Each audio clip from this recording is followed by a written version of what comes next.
So most businesses actually set their targets rather conservatively because they need to account for changing market conditions. To avoid the need to change targets all the time, they set the targets not all the way up, but well, somewhere in the middle. This leads to what we call organizational slack. When the firm does better than planned, it allows for slack to develop. For example, if your target was to earn $20 million this year, and by the third quarter of the year, you've already earned $20 million, you think to yourself, no, I don't need to work that hard anymore.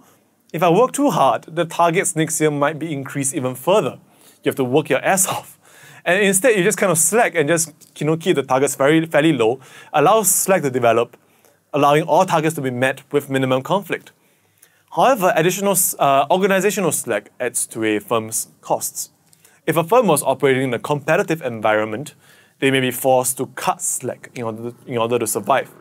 Hence, organizational slack happens very often with monopolies. When the slack arises due to lack of competition, it's called X inefficiency.